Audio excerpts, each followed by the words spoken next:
In the shadow of the Golden Gate Bridge, where billionaires are born in garages and empires are built on lines of code, lived a man named Silas. To the young tech bros in their Tesla cars, Silas was just a glitch in the system. He was an old man who sat in a small, dusty repair shop, fixing broken radios and vintage computers. They saw his stained apron and his shaky hands, but they didn't see the man who had actually written the foundational code for the very internet they used every day. 15 years ago, Silas was a pioneer, until his business partner stole his patents and left him with nothing but a non-disclosure agreement and a broken heart. Silas chose silence over a messy legal battle, moving into the shadows of the city. But today, that same partner, now a tech mogul, has filed a public nuisance lawsuit to shut down Silas's shop, claiming the old electronics are a fire hazard to the new luxury condos next door. But as the court-ordered bailiffs arrive to seize his tools, a woman steps out of a sleek, autonomous vehicle. She isn't here to buy a radio. She's here to show the world that while you can steal a man's company, you can never delete his legacy. The story begins in the summer of 2011. Silas's shop was already a sanctuary for the forgotten. One rainy evening, a 14-year-old girl named Maya was caught trying to steal a high-end processor from his workbench. She wasn't a thief by choice. She was a foster kid living in a group home, trying to build a computer so she could learn to code and find her biological mother.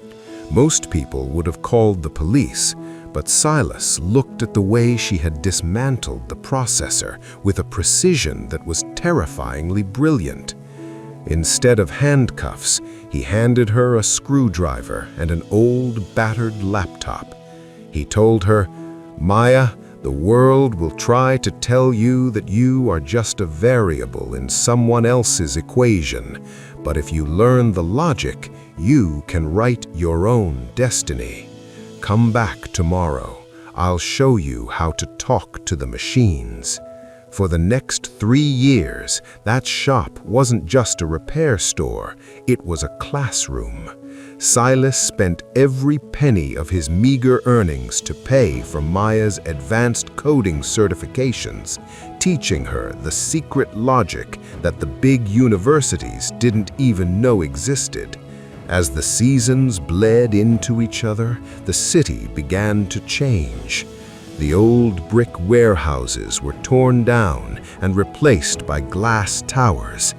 The sound of trolley bells was drowned out by the hum of electric engines. Maya grew from a shy teenager into a focused young woman, always carrying that old battered laptop Silas had given her. One evening in 2015, the day of her college graduation, Silas handed her a small encrypted flash drive. It contained his life's work, the original core, the code that had been stolen from him. He told her, "Maya, I'm too tired to fight this battle, but you are the future. Take this. Don't use it for revenge. Use it to build a world that is honest." Maya hugged the old man, tears hitting his grease-stained shoulder, and she left for the East Coast. The shop grew quieter, the dust grew thicker, and Silas grew older, but he never moved from that workbench. Now, we are in the present. It is 2026. The city is a neon playground for the ultra-rich. Silas is 75 now. His shop, the last standing piece of old San Francisco on a street filled with marble lobbies. The man who stole Silas's work, Julian Thorne, is now the CEO of Nexus Global. Thorne wants Silas gone. He doesn't just want the land, he wants Silas to disappear, because the old man is a living reminder of the lie Thorn's empire is built on. Thorn didn't send a bulldozer. He was smarter. He used a civil seizure warrant, claiming Silas was illegally operating with stolen corporate technology. He sent a team of high-priced lawyers to reclaim every piece of equipment in Silas's shop. They stood there in their $1,000 suits, looking at Silas with pure disdain. "It's over, Silas," Thorn said, stepping into the shop personally. "You're a relic, and by noon, your shop will be a memory." The lawyers began tagging Silas's tools for seizure. Silas sat on his stool, his back straight, his eyes filled with a quiet dignity. "You can take the metal, Julian," Silas whispered, "but you'll never own the logic." Thorn laughed. "Logic doesn't win in court, Silas. Money does, and I have all of it." Suddenly, every screen in the shop, every tablet the lawyers were holding, and every digital billboard on the street outside flickered and turned blue. A single line of code began to scroll across them, a secret signature that Silas had hidden in his original work 20 years ago.